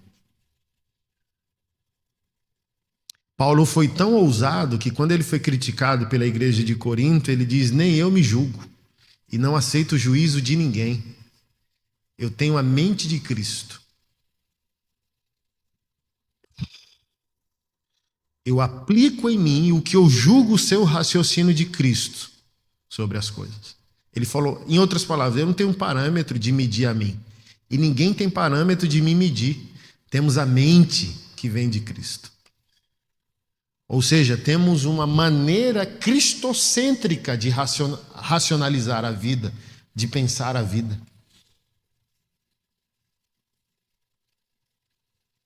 Mas se a gente for um hospital, a gente não levanta um exército. Por isso a gente ainda não causa incômodo social. Somos 60 milhões de brasileiros para evangélicos, né, para 220 milhões de habitantes. Temos sal para estragar a comida. Não se cozinha um pacote de feijão com um pacote de sal, só com as pitadas de sal. Então a gente tem 3 ímpios para um crente. Se a gente vivesse o que a gente aprendeu nesses 2 dias, a gente exportava avivamento e missionários. Eu já cumpri minha cota, tenho 4 filhos e uma mulher. Se era para salvar 3, já salvei 5. Olha só. Então, é a igreja que está com problema? Não. É a Bíblia? Não. É o nosso entendimento que está limitado. Ou você não enxergou que a igreja só existe por causa de bênção, bênção, bênção, culto da bênção, culto não sei o quê, culto não sei o quê. Então a gente está com a mentalidade paciente. Quero mais, igreja, me dá mais, me dá mais. E ninguém tem a mentalidade combativa que sim, a igreja nos cura, nos restaura, nos abençoa, nos capacita. Mas ela é uma mãe guerreira. Paciente não movimenta a igreja, não investe na igreja, não faz a igreja crescer e expandir.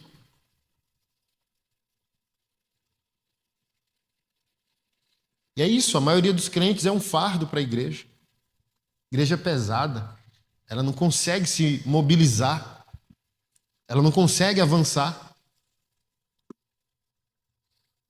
Por isso a gente chegou nessa tragédia. Estamos num tempo histórico que a igreja existe para evangelizar evangélicos. Estamos pesados, sedentários, sem sonhos apostólicos de expansão da obra do ministério. Porque a gente está fazendo contenção de crente.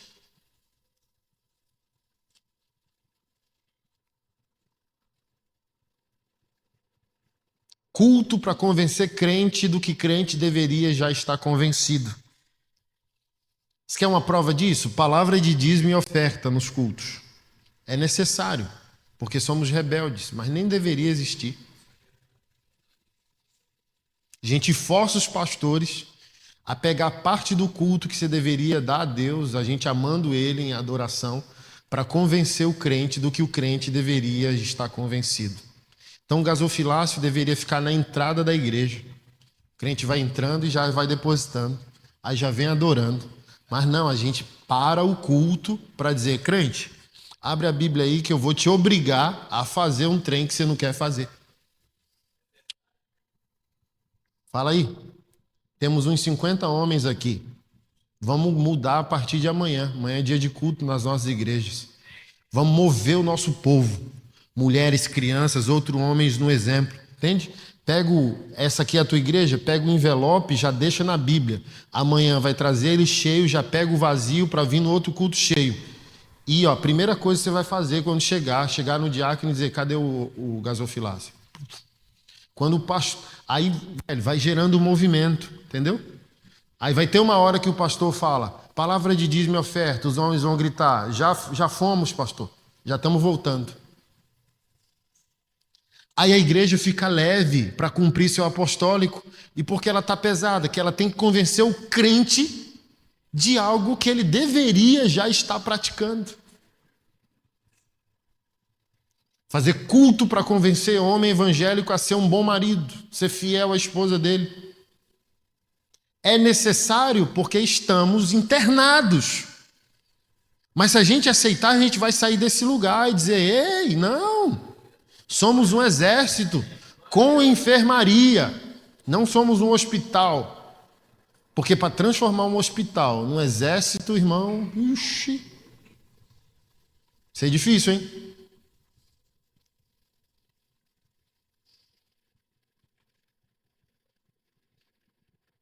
Vai ser difícil.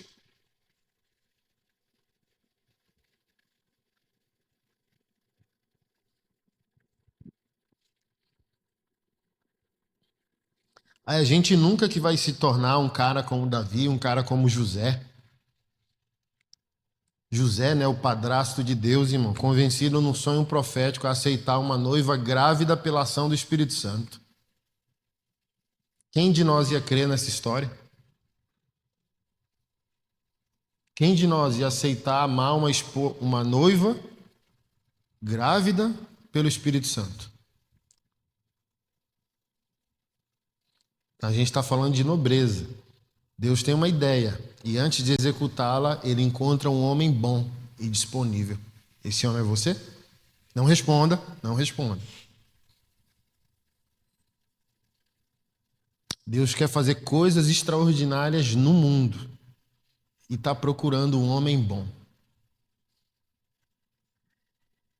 Por isso que no maçonaria a gente crê que José é o homem mais importante do Novo Testamento. Se a gente perguntasse assim, se eu não falasse sobre ele e perguntasse quem é o homem mais importante do Novo Testamento, você, Jesus, Paulo, não, esquece Jesus porque ele é Deus, aí não vale. Mas Paulo, Pedro, fulano, José, cara. Porque José é quem abriu a porta para Deus entrar. Não apareceu muito, não fez uma oração nem nada. Só assumiu a responsabilidade de ser o padrasto de Deus e aceitar uma noiva grávida por uma ação miraculosa. E ele foi convencido num sonho. Tu tem pastor, igreja, Bíblia de qualquer versão e está dando dor de cabeça para Deus, irmão. O cara foi convencido num sonho.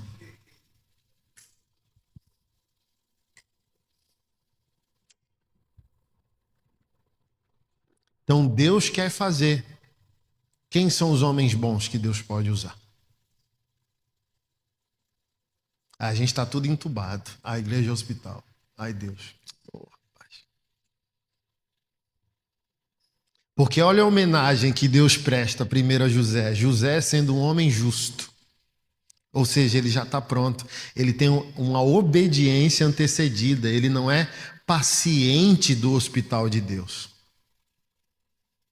Ele dá o melhor dele também para Deus. Jó. Ouviu falar do meu servo Jó? Eu choro toda vez que eu vejo Deus fazendo essas homenagens aos homens bíblicos. E esses homens só se tornaram assim porque obedeceram antes, construíram antes seu coração. É tão provável que todos nós, num casamento desgastado, não faria o que Jó fez, porque Jó tinha o perfeito motivo de sair de um casamento e casar com uma novinha.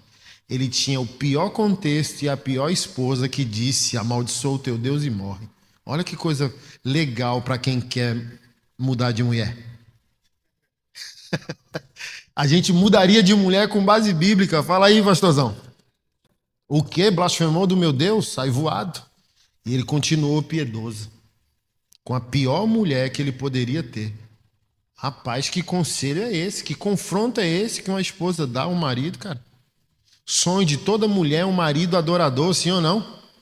Aí a mulher dele disse: porque tu lutas para manter a tua integridade diante do teu Deus. Olha só, amaldiçoa ele e morra. E ele continua piedoso.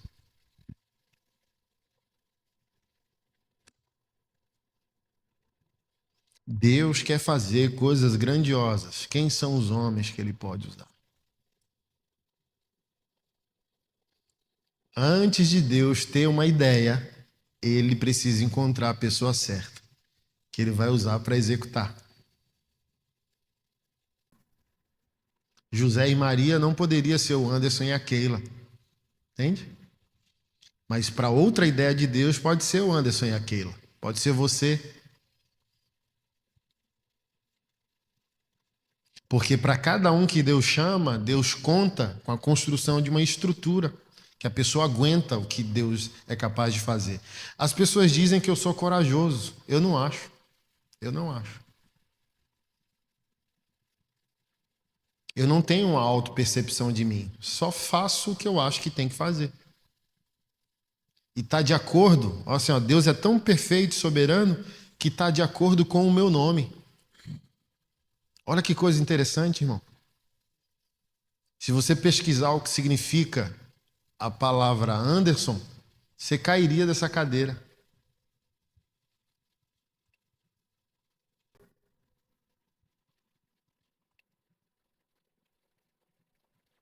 Tem vários significados, né? O filho de André, mas está escrito: o herdeiro da virilidade, homem másculo, homem viril, aquele que se ofende quando a adoração é desonrada.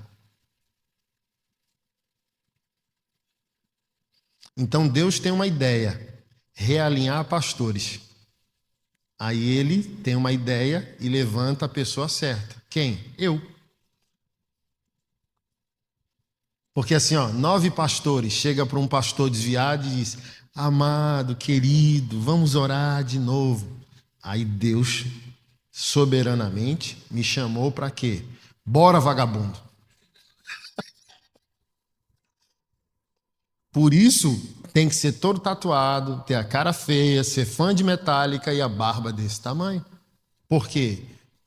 Para cada chamado, para cada tarefa, uma estrutura. Então eu não acho que eu sou corajoso nem forte. Eu só sou o que a soberania dele determinou que eu fosse.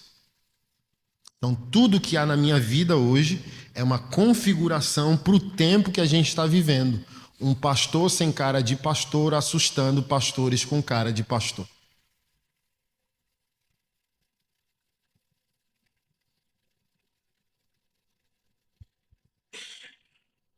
E qual é o seu chamado?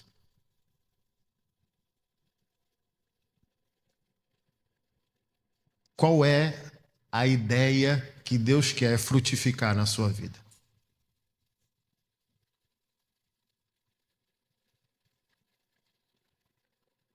Então, tudo que você já viu na minha vida que você acha polêmico, eu durmo o dia inteiro.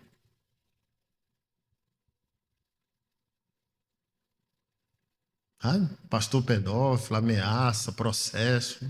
Durmo igual uma pedra. Por quê?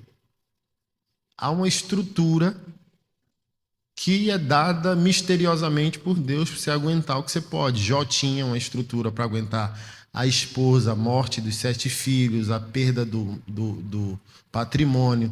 José tinha estrutura para aguentar essa noiva grávida miraculosamente pela ação do Espírito Santo. Paulo teve estrutura para tudo que ele viveu. Os 11 apóstolos, com a exceção de João, tinham estrutura para suportar a barbaridade da morte a qual impuseram a ele. Se você não sabe, o apóstolo Paulo foi morto decapitado. Pedro foi morto crucificado de cabeça para baixo. João não morreu barbarizado, morreu de velhice, mas foi jogado pelo imperador Domiciano numa panela grande de azeite fervendo. Ele foi exilado em Patmos porque Domiciano ficou com temor. E também acho que ele desfigurou, né, o corpo. Então ficou um cara horrível, que as pessoas não queriam por perto, mas Domiciano ficou com temor porque ele não morreu. Então ele entendeu que Jeová tinha poder. Então não quero enfrentar nem esse cara, nem o Deus dele. Exila ele lá em Patmos. E todos eles tinham estrutura. Você não vê João todo amável, né? Poderia ter cartas xingando o imperador, mas escreveu com doçura, né? Suas epístolas, o Apocalipse, escreve suas epístolas dizendo: filhinhos, escrevo para que não peques. Então, todos nós, ao nos tornarmos homens evangélicos maduros, receberemos estrutura moral e espiritual, ferramentas do reino e um chamado específico de Deus. Somos específicos, porque há pessoas específicas que só podem ser salvas por nós. Porque eu sou assim. Quantos homens foram salvos e resgatados por Jesus?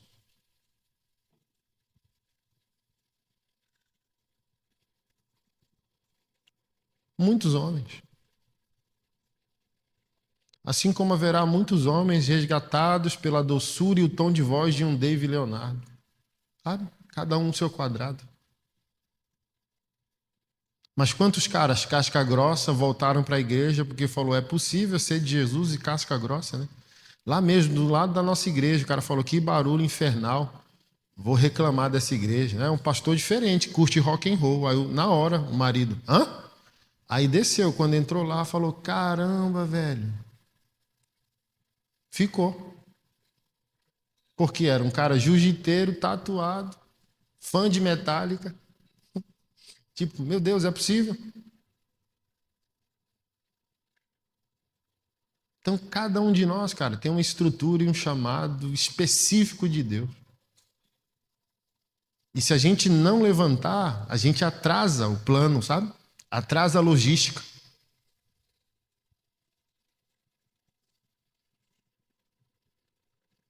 E o corpo não é um membro só. Lembra de Paulo escrevendo a Romanos e aos Coríntios sobre isso? Somos muitos, mas somos membros uns dos outros, ligados em amor ao cabeça que é Jesus.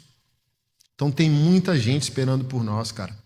Enquanto a gente se diverte no pecado, tem alguém morrendo, esperando por nós.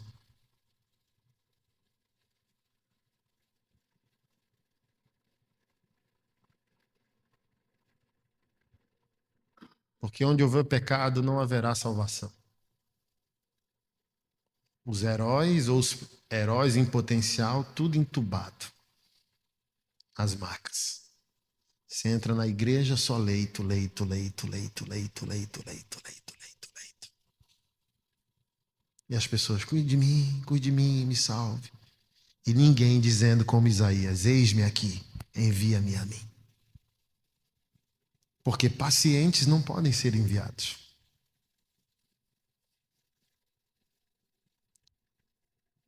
Tenta internar um guerreiro. Ele na maca, querendo arrancar os trem. Tem policiais aqui, militares aqui, sem dúvida. Tenta internar um guerreiro.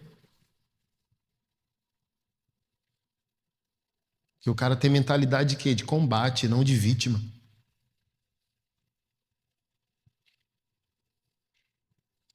Tenta dar férias para um pastor. Ah, as esposas dos pastores, assim, ó, vou tirar férias lá em Maceió. A primeira coisa que um pastor faz, liga para os amigos para fazer agenda. Porque ele não descansa. Ele não descansa, ele é um guerreiro. Então ele vai lá tomar uma água de coco, comer um caranguejo, sabe? Brincar com os filhos e à noite ele vai fazer o quê? Pregar. Porque guerreiro não relaxa. É igual policial, sempre que é AP. Você quer ver um cara, você fala, esse é policial. Quando ele entra no restaurante, ele já senta onde? Posição estratégica, sempre. Nunca dá costa para a rua, nunca fica de bobeira. Sempre que é AP, sempre, ó, de olho no suspeito, de olho na possível ameaça. Igual pastor, pastor sempre ligeiro. Cadê o anjo? Cadê o demônio? Cadê o Espírito Santo? É isso, mas paciente não vê isso. Só guerreiros veem isso. Só guerreiros estão aqui e não estão aqui. Quem é esposa de pastor sabe desse dano. O marido está e não está. O corpo está, a alma não está, porque a alma está o quê? QAP ligado no espírito 220 volts, entende?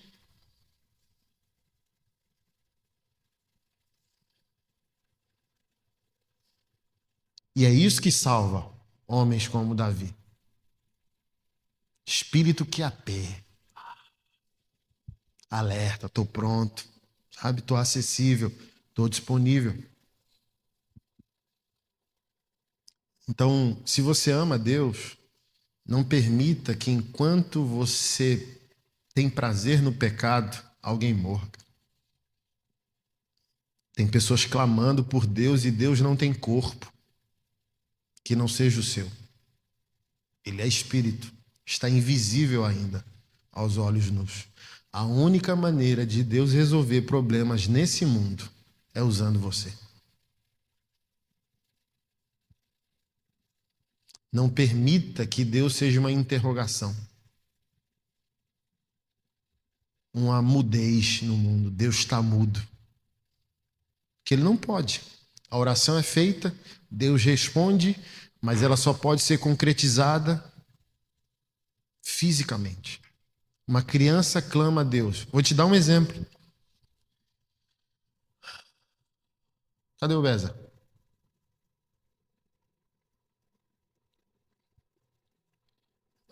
A gente finalizou uma brinquedoteca para autistas lá no prédio social onde eu lidero mais de 30 causas, né? R$ 100.000 a brinquedoteca. Sofri muito, mas concluí, graças a Deus. E gravei um vídeo dizendo que está disponível gratuitamente para qualquer autista, inclusive para fazer aniversário. Uma mãe me procurou. Falou, eu mudei de Goiânia para Brasília, minha filha é autista, para fazer tratamento, não consegui, mas estou vendo... Não, pode deixar, obrigado. Mas estou vendo a mão de Deus tocando minha filha sem terapia. Ela não olhava no meu olho e agora ela já fala e tal. E pastor, sabe qual é o sonho dela? Um aniversário numa casa de festa. Aí ela já está convidando as pessoas. Ela vai na rua, qualquer pessoa que ela vê na rua, ela fala: olha, eu quero você na minha festa. E a mãe falando: a gente está sem o que... Pensando, né? A gente está sem o que comer. Falou que elas saíram de casa e na porta da casa delas tinha um mendigo travesti sentado. Aí a menina, um autista, irmão, foi lá. Eu sou pai de um autista e o meu é não verbal, não fala. Irmão, o peso de um autista falar, bicho, para um verdadeiro pai e mãe, está louco, cachoeira. Aí falou que a menina chegou pro travesti e falou: como você é lindo. Deus ama você, sabia? E eu quero você na minha festa. E deu um abraço no travesti. Aí olha só, eu postei o vídeo, hoje é sábado, né? Eu postei o vídeo quarta-feira. Aí elas foram dormir. Aí falou, mamãe, vamos orar antes de dormir? E eu vou mais uma vez pediu ao Papai do Céu a minha festa.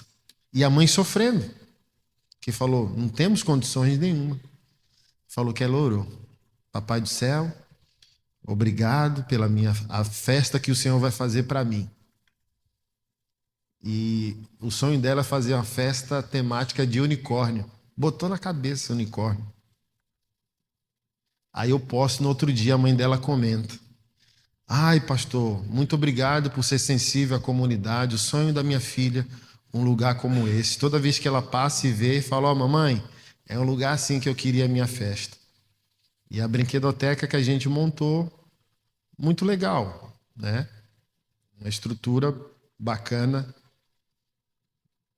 Posso comparar a alguns shoppings, né? De porte médio. E na hora o Espírito Santo falou comigo. Faz.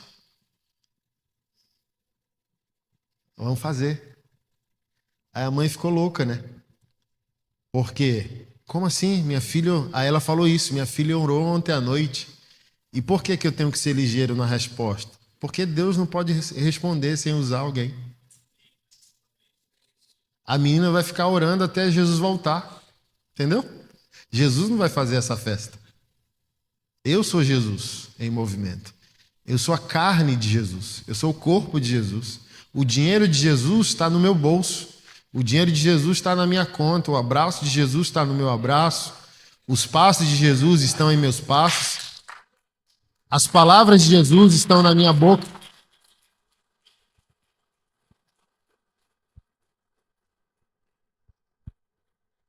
Irmão, gente disponível não falta. Sabe, quando um homem evangélico ou um pastor se posicionar, está todo mundo na igreja. Tem enfermeiro, médico, empresário, igual, por exemplo, a gente revolucionou a vida de um autista que foi agredido e perdeu o olho. Em 2 dias eu levantei 30 mil. Tirei ele de uma kitnet com a família, botei num apartamento, mobiliamos. Hoje chegou o último eletrodoméstico, foi uma máquina de lavar. A mulher ficou chocada, porque a gente comprou tudo de excelência, como compraria para as nossas casas, sabe? A minha máquina de lavar está endemoniada. Essa semana eu falei para minha esposa, tem um demônio dentro da máquina de lavar, sabe? 11 da noite a máquina... Eu falei, tem um satanás lá dentro. Aí eu compro uma máquina de lavar para o órfão, irmão, de 5 mil. Aí chegou na casa da mulher, gravaram um vídeo, mandaram para mim, sabe? Como assim, cara? Olha que loucura, irmão. O impacto de ver a igreja se movimentando é tão esperado pela sociedade que alguém se deu ao luxo de comprar um chip desconhecido, chip novo, botou número desconhecido e ligou para essa mãe do autista. Falou-me assim, a minha família não gostava do pastor Anderson e nós estamos impactados. É surreal o que ele está fazendo. E a gente vai comprar uma geladeira e não vou falar qual é o meu nome e você vai falar que foi ele. Eu estou fazendo porque ele fez primeiro. Ele alugou a casa, comprou os móveis, o eletrodoméstico, ganhou uma geladeira de um dos nossos homens, uma geladeira semi-nova, e a mulher falou, não, eu vou te dar uma geladeira gigante. Como foi o fogão que ele comprou? A marca e a cor. Aí eu comprei um cinza lá, prateado com preto. Ela, pastor, o fogão parece uma nave, sabe? E a mulher falou, eu vou comprar a geladeira que combina com o fogão. Pode custar o preço que for. Irmão, eu acho que foi uns 7 pau a geladeira que a mulher comprou. Aí só falaram assim, mandou o caminhão e o carro ficou na esquina. Não sei se era uma Ferrari ou uma Mercedes. Vídeo fumê, falou, não vou me identificar. Só vim aqui para garantir que o negócio, eu nem sei quem é. Ou seja, está todo mundo ansioso de ver a igreja. Está todo mundo ansioso de ver os homens evangélicos e milagres assim podem acontecer. Que nem vai sair totalmente do nosso bolso, porque um encoraja o outro. Aí, por exemplo, não, vou fazer a festa. Aí, segunda-feira já tem uma reunião com médico que quer ajudar, com dono de casa de festa que quer ajudar. Todo mundo quer fazer. Porque tá todo mundo cansado de ver uma igreja que só quer, de ver pastores que só querem. Aí quando a sociedade vê um pastor que está devolvendo, fala, vamos junto.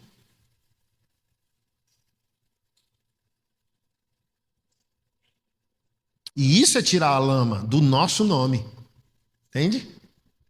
O órfão e a viúva vai dizer o quê? Foi a igreja, foi um pastor. Ela foi para a audiência porque arrancaram o olho dele e foi menor de idade que fez, então não vai dar cadeia, mas aí falou que lá na promotoria ela não tirava o nome, ela não tira o nosso nome da boca. De 10 palavras que ela diz hoje, 7 é Pastor Anderson Silva.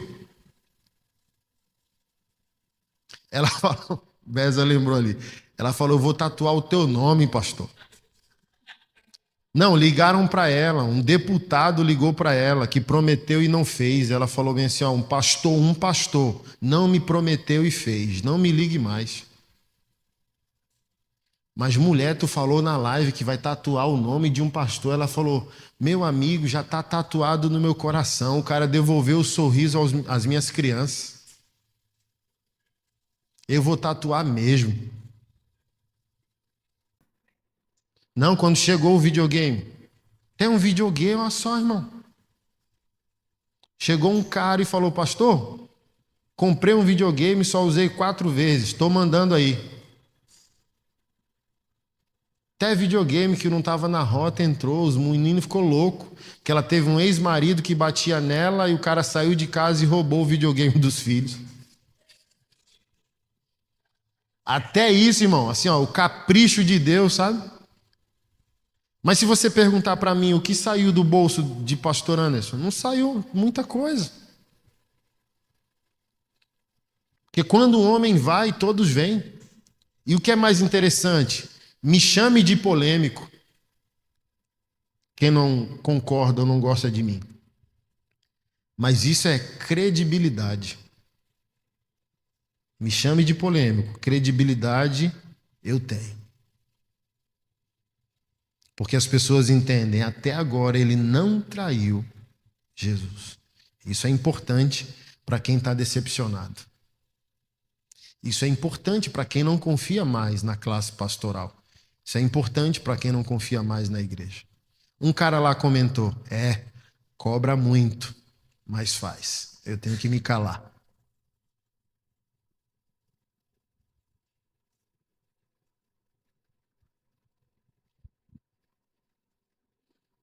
Até que os irmãos amadureçam e percebam que não é sobre mim. Não quero ser o diferentão. Eu estou nessa luta de limpar a lama que jogaram no nosso nome. Devolver credibilidade ao nosso povo. Todo mundo continua respeitando o padre, né? Percebe? Ah, se o padre for na casa de alguém, todo mundo toma banho, bota a mesa. E era assim com a gente há algumas décadas, mas perdeu. Não está respeitando mais pastor. Ah, o pastor vem aqui em casa. Tanto faz. A gente chega lá, nenhuma mesa tem para nós, um café não tem para nós. Não tem mais expectativa em nós. E somos responsáveis por isso. Todo dia essa meninada dela aí, ó, dessa mãe grava vídeo. Acorda já gravando vídeo, ela ama fazer live, né? Pastor, eu te amo. Os meninos, olha só, cara. Pastor, eu te amo. Pastor, eu te amo. Cara, quando a gente fez a primeira compra para eles, eles agradeceram. Compra do mês. Só porque tinha um saco de batata e de tomate, fazia tempo que não comiam. Olha como é simples, é pouco. Um dono de supermercado, discípulo virtual, falou, eu vou doar 1 ano de compra grátis. Tá todo mundo por aí, cara. Você só precisa ser o primeiro maluco a botar a cara. Entendeu? Faz do teu bolso a primeira, segunda, terceira vez, na quarta, vai vir gente junto. Ah, vamos reformar a casa da viúva. Peita, cara, vai, porque vai chegar gente. A notícia vai chegar num dono de loja de material, de um empresário, de um médico, de um jogador. Vai chegar, irmão. Só um jogador brasileiro lá em Miami, no Boston, não sei o que lá, tá me seguindo. Pastor, estou mandando agora, mandou 5 mil reais. Para a Brinquedoteca, um moleque empresário disruptivo aí do marketing digital, estou mandando 10. Daqui a pouco, quando eu fui ver, 30 conto. Bora-se embora. Alugamos apartamento, compramos sofá de 2.000, geladeira de, sabe? E vamos embora. Conseguimos a cirurgia para o nariz, que quebraram o nariz dele, pendurado só pela cartilagem. Político prometeu. Aí um médico de Curitiba falou, tem um amigo médico nessa área em Brasília, vou viabilizar, bora, não vai pagar o médico, só vai pagar o cirurgião e o hospital. É isso. A rede dos homens evangélicos levanta, porque não dá para a gente fazer isso arrastando no pecado, na lama do pecado. Por quê? Pecado é contraproducente. A gente só produz quando decide pela santidade.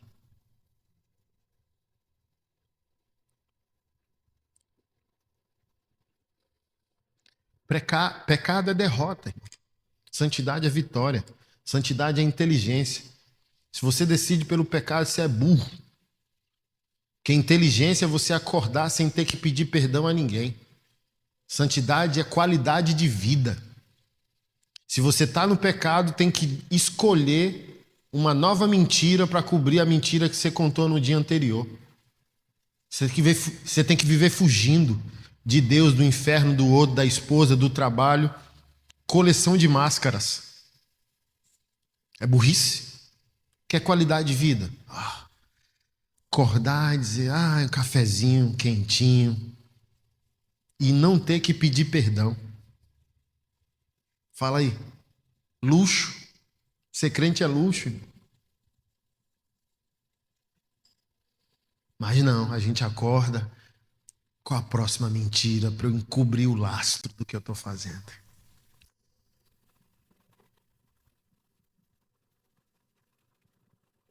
Os políticos em Brasília estão tudo se perturbando por causa da maçonaria. Os homens do pastor barbudo estão resolvendo as tretas. Hoje, a gente estava reformando uma escola de autista. Os caras mandavam o vídeo agorinha. Pintando estacionamento, olha a demanda. Apagou a lista, as listas do estacionamento. Aí está a guerra entre os pais, porque um estaciona o carro torto, aí daqui a pouco está todo mundo levando o filho para terapia, saindo na mão.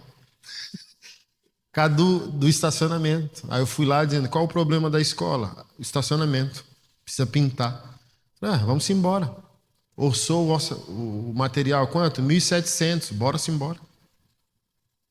Dinheiro não tem sempre, mas loucura tem. Aí os caras estão lá, capinando, pintando meio fio, fazendo a lista. Quando perguntaram, uau, pintaram a escola, quem foi? Os homens da igreja.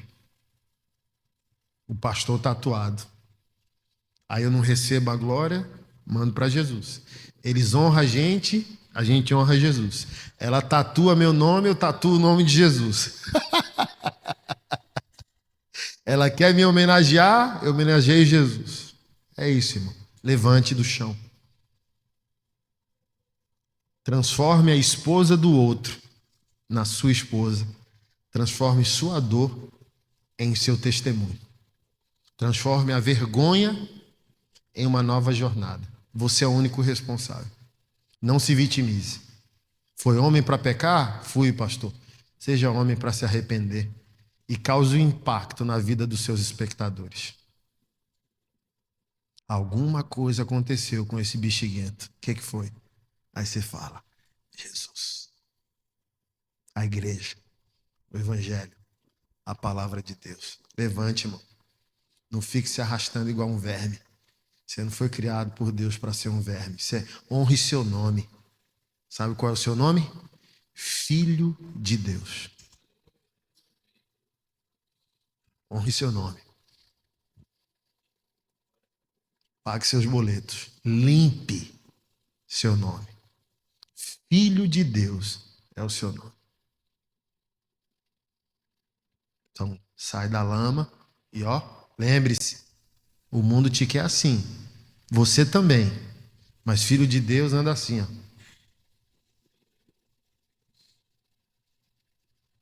Ombro reto. Peito estufado. Eu sei quem eu sou. Sem arrogância. Consciência de identidade. Amém? Vamos orar.